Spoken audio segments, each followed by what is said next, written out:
Hi there, it's Asia. Today we'll discuss what topics are popular in IELTS Speaking Part 2 at the moment. I'll show you some topics from recent exams and we have a look at a full sample answer and how you can improve yours. Let's get started. First of all, let me show you some of the topics that students reported in recent exams. Just to be clear, it's not likely that you're going to get the same question. There are simply too many Task 2 topics. But the style of topics is quite similar. Let's have a look at some of them. Describe a time you had to tell your friend the truth. Describe a promise you made to a person. Describe a person who you think is open. Describe an old thing that your family possessed. Yes, it's quite an unusual topic. Tell me about a time when you got lost. Tell me about a time when you motivated someone to do something. Tell me about a time you had to listen to somebody when you didn't want to. Tell me about an important decision you've made recently. And I actually asked you to vote for the most difficult question out of these 4. Tell me about a time when you had to wait for a long time. Describe a photo of yourself that you like the most. Describe a friend who you think is a good leader. And tell me about an occasion when you received a prize. Thank you so much for taking part in this poll. The clear winner is the first topic about waiting for a long time. You'll hear the sample answer later in this video, but first, what can we say about all these topics? Well, first of all, most of Part 2 topics are unpredictable. I think these topics are designed to catch you off guard and make you give an answer you haven't prepared in advance. The topic I got in my last exam was to tell about a time when I looked into the sky. What's the probability of rehearsing this at home? Part 2 topics have moved away from traditional topics you may find in old books or on old websites, such as tell me about your favorite book, tell me about your best friend. Those topics were general and very wide. They were kind of tasks you could prepare in advance. Today, it's hardly possible. And to be honest, you shouldn't try to learn any answers because IELTS examiners are trained to spot them. Indeed, it's very easy to do. The next tip is practice answering the most difficult topics at home, giving yourself 1 minute to prepare. Part 2 is not just about your ability to speak English. It's also about finding what to talk about in 1 minute and then sustaining your talk for 2 minutes. So my next tip is, don't be afraid to invent a story.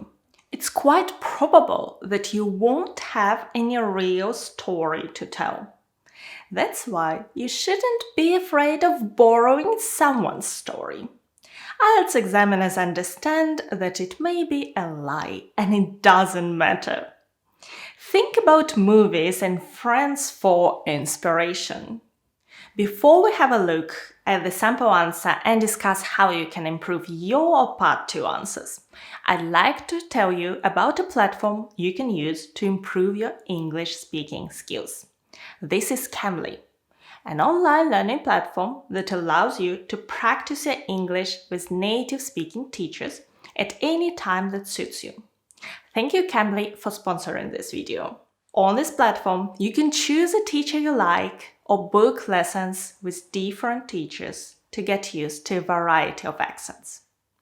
You can suggest your own topic for the lesson, or take IELTS speaking lessons, or even a mock speaking test.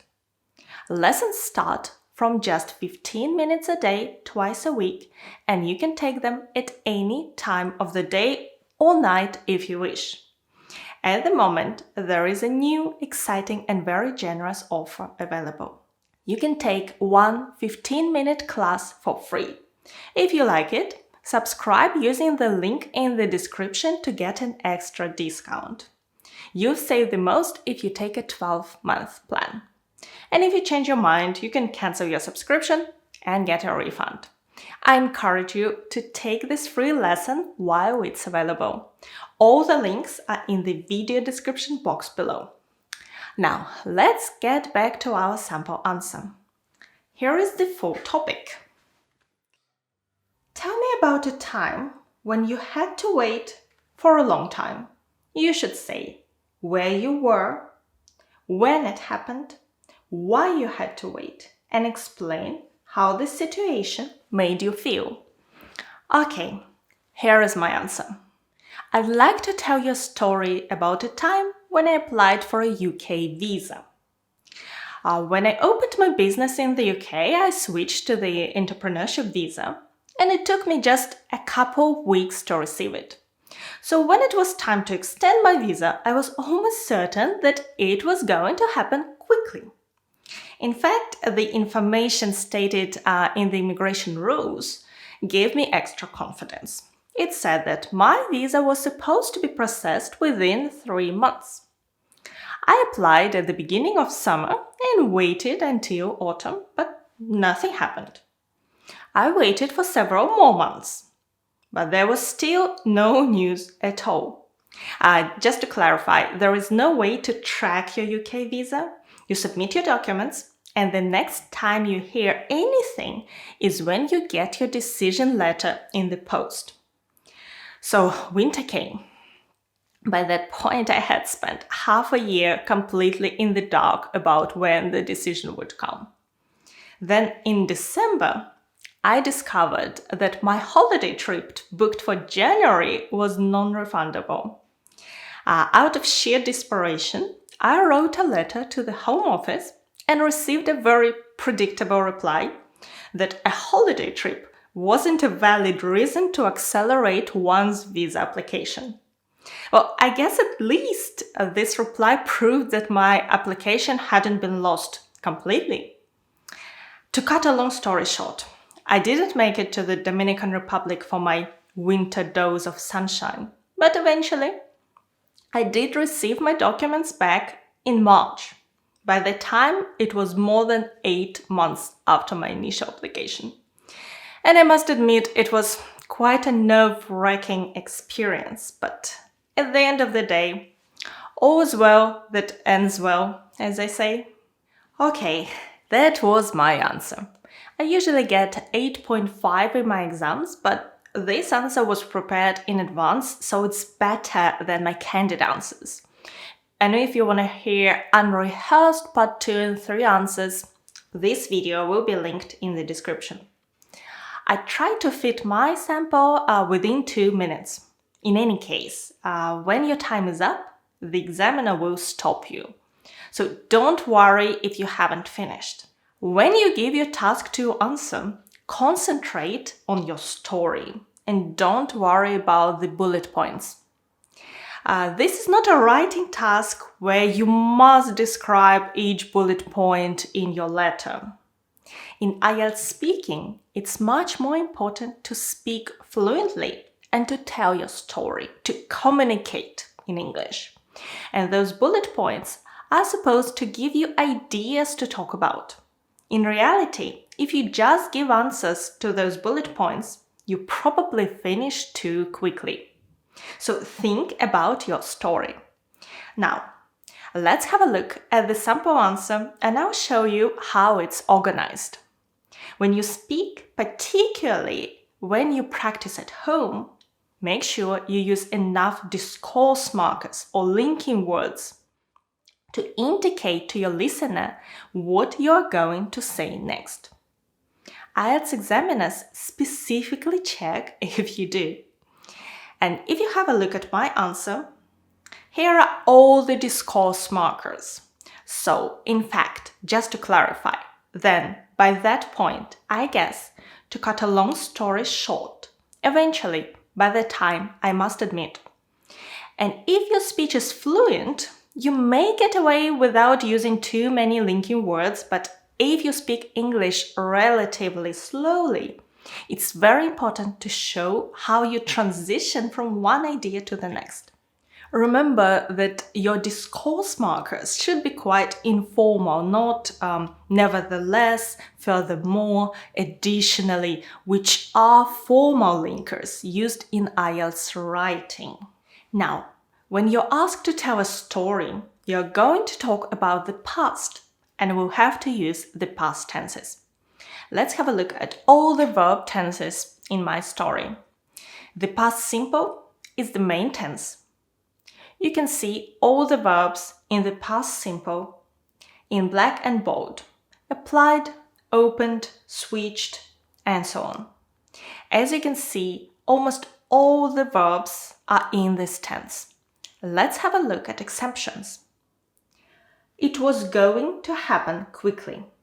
That was my expectation about the future. Today, I would say, I'm going to get my visa quickly. And if I tell about this moment 1 year later, I'll use the past continuous tense. I thought it was going to happen quickly. All the verbs in yellow are in the present simple. There is no way to track your UK visa. It's still true today, so I can use the present simple tense. And if today we could track those visas, I would have to use the past simple. Let's have a look at the two verb tenses in red. By that point, I had to spend half a year. This is the past perfect tense. And if I was waiting today, I would say I have spent, the present perfect, a result. But I'm talking about the result that existed at a certain moment in the past. So I need the past perfect, I had spent. Similarly, the next verb, my application hadn't been lost. This is the past perfect tense, but also the passive voice. Home Office hadn't lost my application by that point in the past. So the application hadn't been lost. Next, in blue, when the decision would come. In the past, I was talking about the future, so I used the future in the past tense. In short, you just add would. I thought I would go. I believed the decision would come.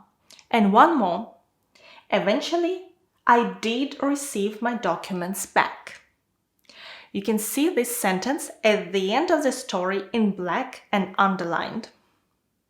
You can use do and did to emphasize what you want to say. I did receive my documents. I did call him. I do believe this is true. A good exercise is to record your answer and then check if you use past tenses throughout your story.